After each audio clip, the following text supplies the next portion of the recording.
I wrote a letter to my husband, then tore it to pieces. Not out of anger, but because I realized I no longer needed his attention to feel like I existed. I'm Eleanor, almost 40, a quiet wife, a devoted mother, until my son Caleb took me away from the city to a small lakeside town where the gentle sunlight and leaf-strewn streets reminded me that I was once a woman with dreams. Have you ever lived so long for others that you forgot who you were? Tell me your story, because maybe your awakening began with a moment just as small as mine did. Mornings in the seaside town often begin with the gentle sound of waves and the distant calls of seagulls echoing between pale sails far off in the mist. Eleanor woke as she did every day, not because of an alarm, but because the soft gray light outside her window brushed against her eyelids. The sea breeze slipped through the cracks of the door, drifting into the small kitchen where she would quietly brew a cup of green tea, gazing out at the saltbush garden that had begun to change color from the ocean's salt. She was about to turn 40. Not exactly old, but no longer young in the way the world defines vibrancy. Andrew, her husband, was a busy man, constantly traveling between cities for meetings. Eleanor had long since stopped keeping track of. Caleb, their only son, had just turned 21, a boy who'd grown so fast, she wasn't sure she could still keep up. This morning was no different. Andrew sent a message saying he'd be away for another 3 days. Caleb ate his breakfast in silence, then slung his backpack over his shoulder and left, as he usually did, and once again, she was alone, with the quiet stillness of the White House by the sea.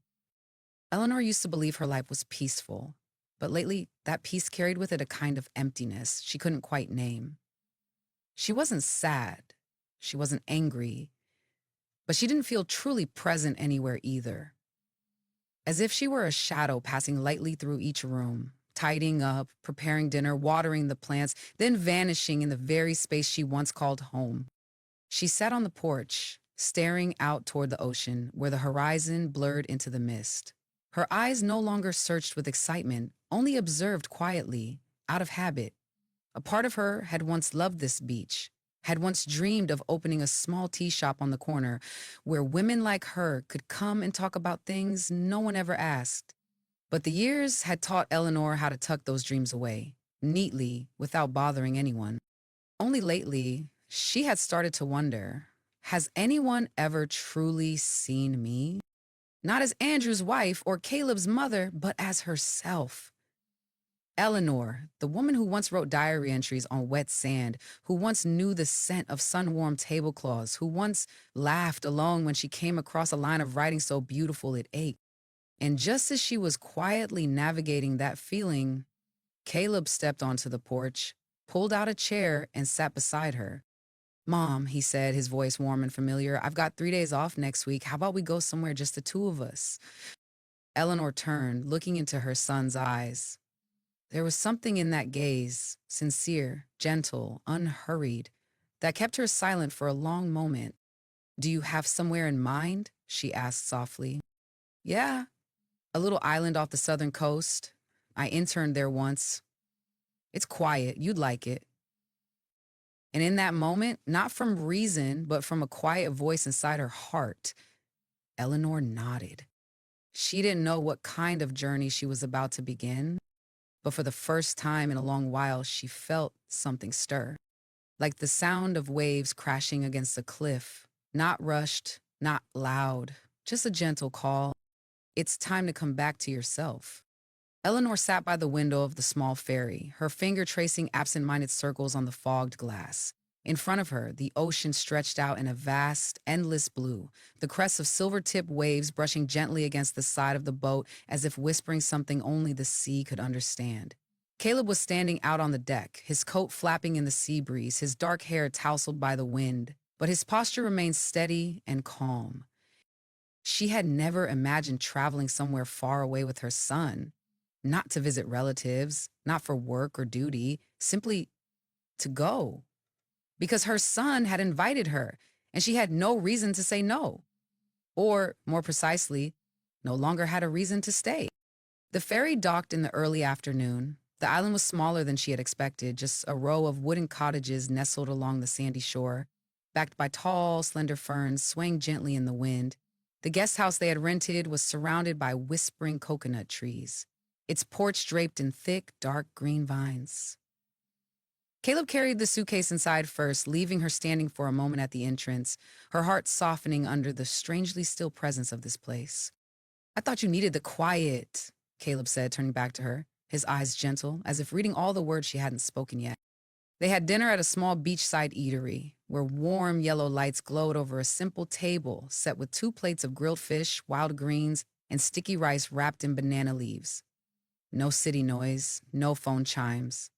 Just the sound of waves and the salty scent of the wind. I remember when I was little, Caleb said as he placed some vegetables into her bowl, you used to tell me fairy tales. But lately, you've stopped.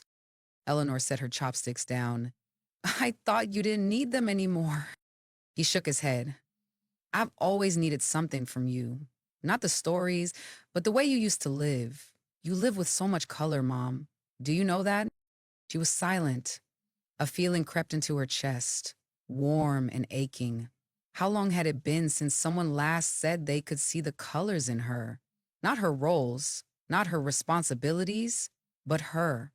The woman who once laughed for no reason, who once picked flowers simply because she liked them, who once felt deeply moved by a beautiful film. That night, Eleanor lay in an unfamiliar bed, listening to the wind rustling through the window. Caleb had fallen asleep early, his room lit only by the faint glow of a nightlight leaking through the crack in the door. She stepped onto the porch, wrapped a thin shawl around her shoulders, and sat down on the wooden steps. Before her, the sea stretched endlessly under the moonlight, the waves rising and falling like the steady breath of the earth itself. She closed her eyes. She wished for nothing, hoped for nothing. She simply allowed herself, for the first time in years, to feel her own presence, fully, not eclipsed by someone else, not waiting for someone to call her name. She sat there, just Eleanor. Not someone's wife, not someone's mother, but a woman breathing between sky and sea. And in that moment, Eleanor knew she had never been lost. She had simply forgotten the way back. But now her son, the one who once needed her the most, had reached out his hand and gently led her home. The next morning, Eleanor woke as the first light of day slipped through the white curtains, soft as a breath. The small wooden room was so quiet she could hear the shells clinking against each other on the beach and the slow sighing of the waves beneath a clear blue sky. Caleb had been up early. He stood on the porch, wearing a dark t-shirt, shorts, and a small backpack slung over one shoulder. When Eleanor stepped outside, he turned and smiled. Do you want breakfast first or take a walk before we eat? She paused briefly, then nodded. Anywhere's fine as long as you're walking with me. They began down a small trail leading into a forest of casuarina trees. The earth beneath their feet was soft, layered with fallen leaves, and the chirping of insects played like a gentle soundtrack to the morning. With every step, Eleanor felt like she was walking backward into the past, not to escape it, but to gather the fragments of what she had once let slip away. Caleb walked slowly to keep pace beside her. No phone, no earbuds, just his full presence, the way he occasionally tilted his head to ask, "Are you tired, Mom?" or quietly pushed branches aside for her to pass, made Eleanor realize. This was the first time in years she felt accompanied, not just followed. When did you learn to be this gentle? She asked, half teasing, half sincere. Caleb smiled without looking at her, his eyes still on the path ahead. Probably, when I noticed you'd been silent for too long. A simple sentence, but it rang inside her like a bell touching something hollow.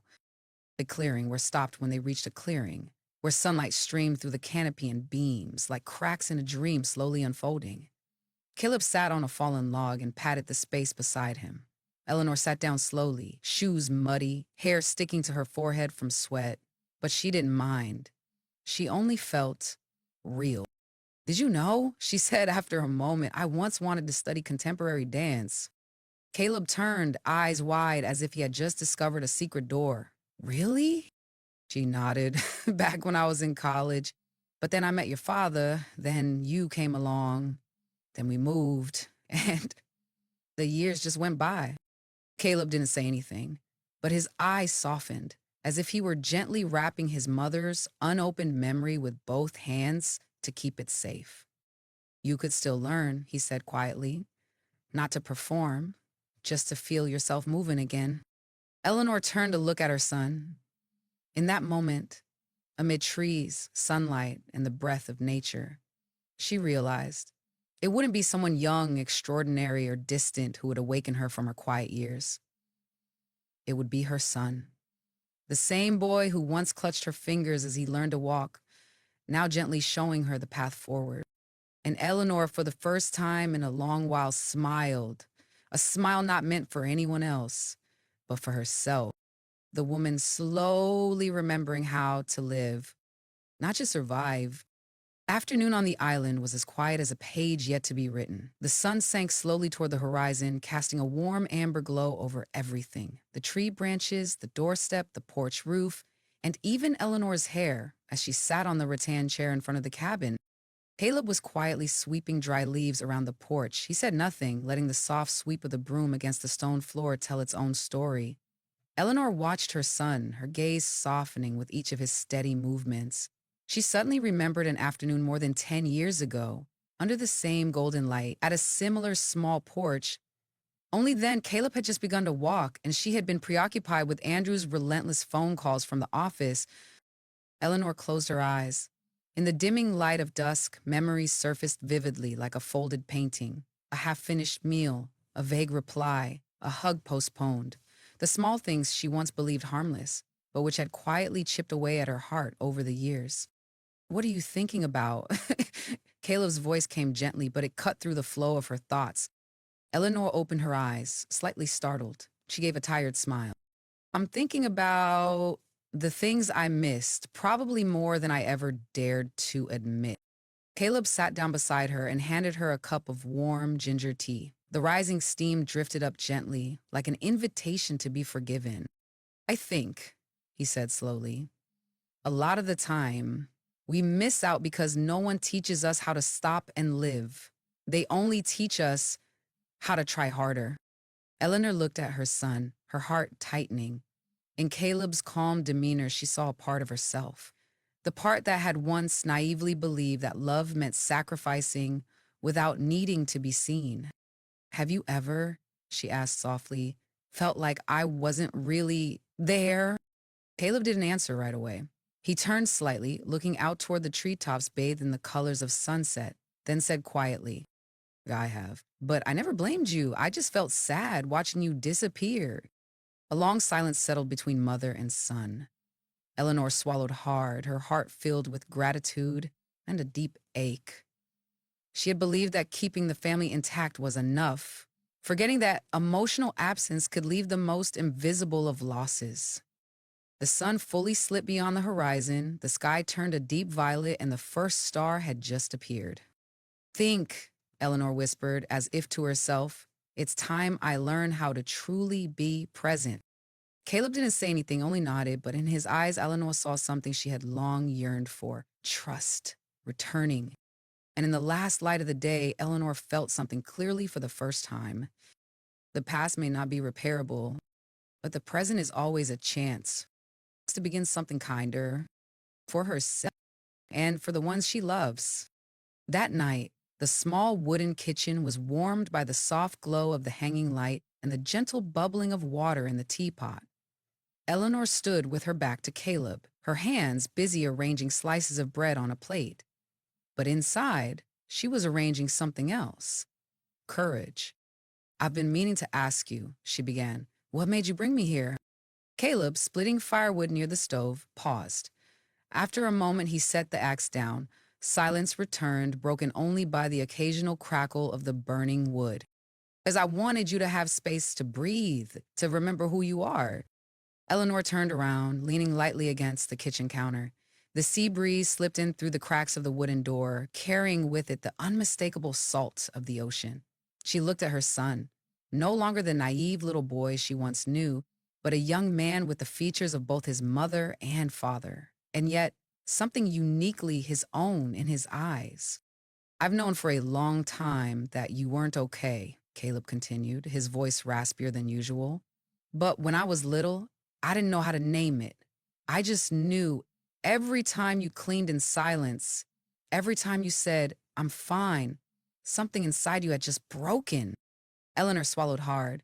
A wave of emotion rose in her throat, but she didn't want to interrupt her son.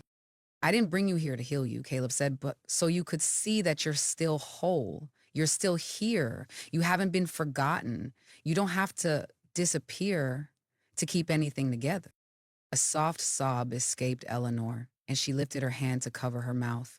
Not out of shame, but because for the first time, someone had seen through the calm facade she had worn for so many years.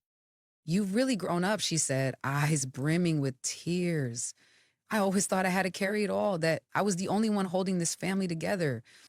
Caleb stepped closer without saying a word. He placed his hand on her shoulder, gently, firmly. It wasn't a hug, just a steady hand, reminding her she wasn't alone, that she was no longer alone in the quiet fight against exhaustion. I want you to be fully yourself again. Eleanor, as you've always been, beneath it all. Hearing her name spoken aloud as her own person, Eleanor felt something awaken. She smiled through the tears. That night, in the wooden kitchen where steam rose from the teapot like unspoken truths, mother and son faced each other with unguarded honesty. And in that moment, Eleanor understood forgiveness isn't just something we give to others. Sometimes it's the first gift we must offer to ourselves. The next morning, Eleanor woke earlier than usual.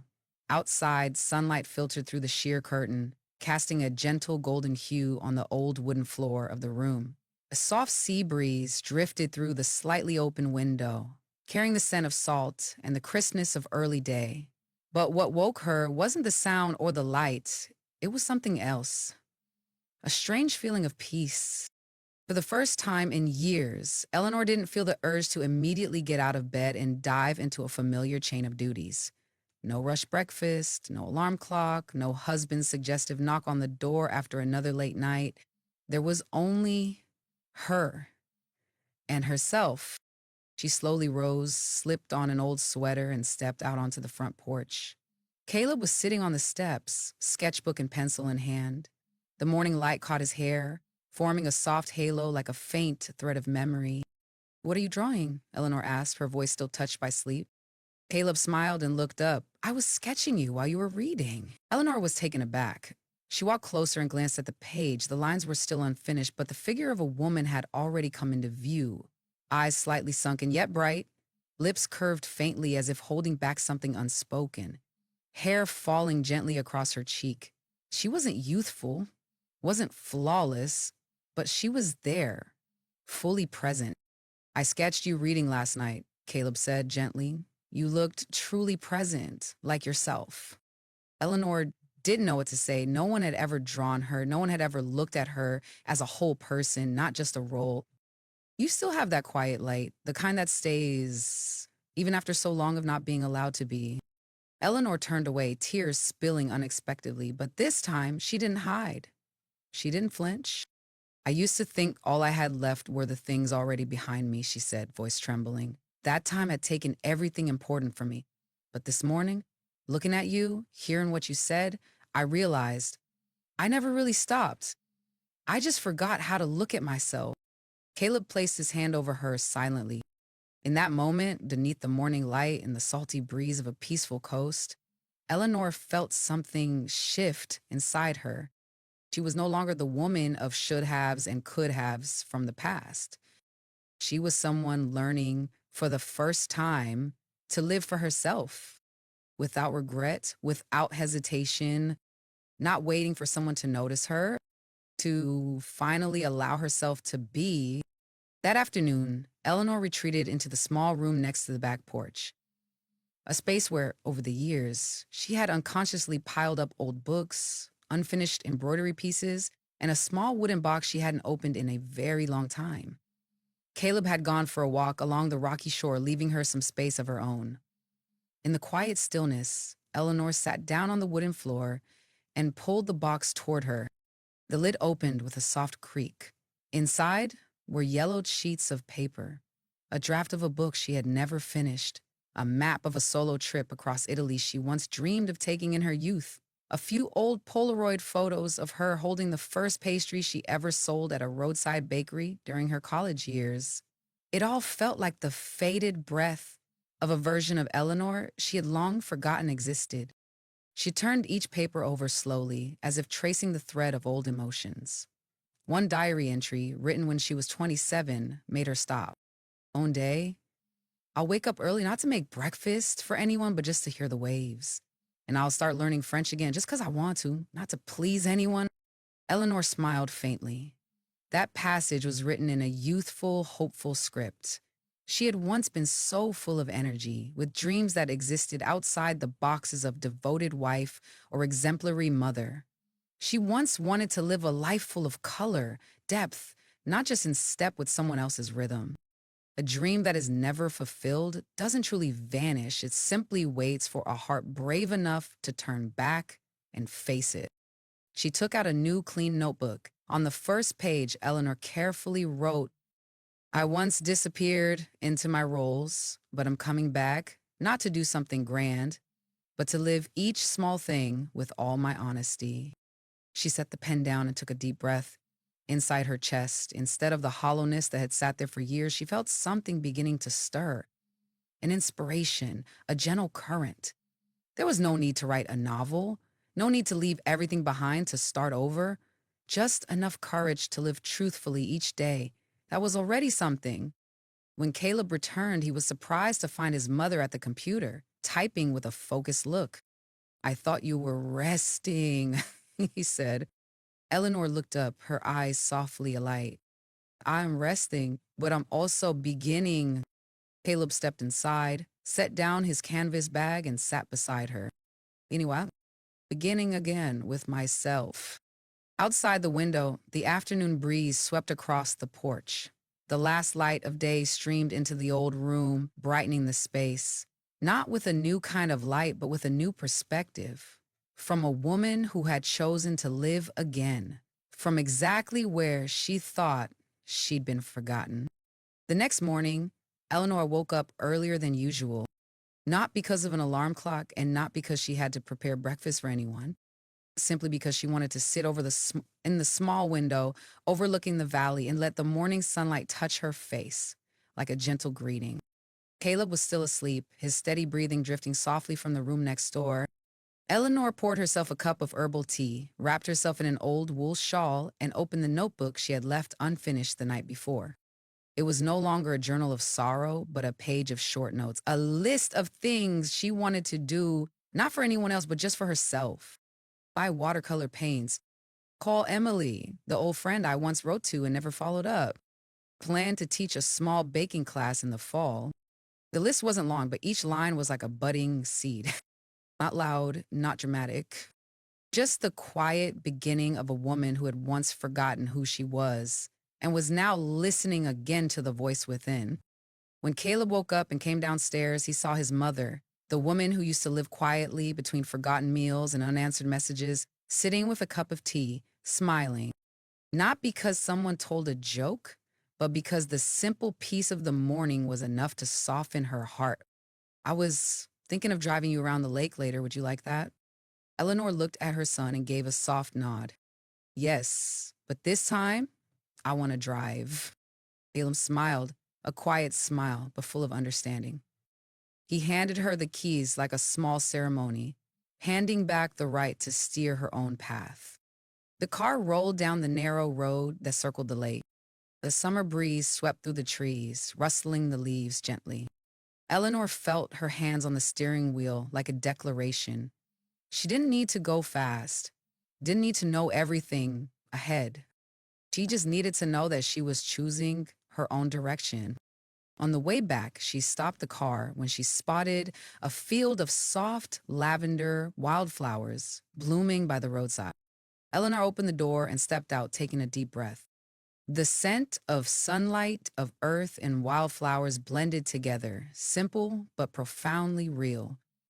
Caleb followed, and the two of them sat quietly in the grass, saying nothing, only watching. It wasn't an extraordinary moment, but it was a memory not easily forgotten. When they returned to the small house, Eleanor placed a bundle of wildflowers into a vase at the center of the dining table. In a kitchen once so familiar had become invisible, something had changed, not the room, but the woman within it. Sometimes the journey back to yourself doesn't require storms or grand partings. All it takes is a quiet place, a person who listens, and a moment gentle enough to remind you, I'm still alive, still longing, and still worthy. Life doesn't always break with a loud noise. Sometimes it quietly slips by through the days when we lose ourselves in routines, in roles, in silences that were never named. Eleanor's story is not one of rebellion nor of running away. It is a quiet, courageous journey, a return inward to where the woman she once was still waits patiently for herself to arrive. If you've ever sat in your familiar kitchen and no longer recognized your reflection in the mirror, if you've ever felt exhausted from being fine for too long, that may be. It's time you found a new season for yourself, too. You don't have to go far. You just need to start with something small. It's an old phone call, a forgotten hobby, or a moment when you simply allow yourself to breathe deeply and fully. What do you think is the wildflower by the roadside in your life?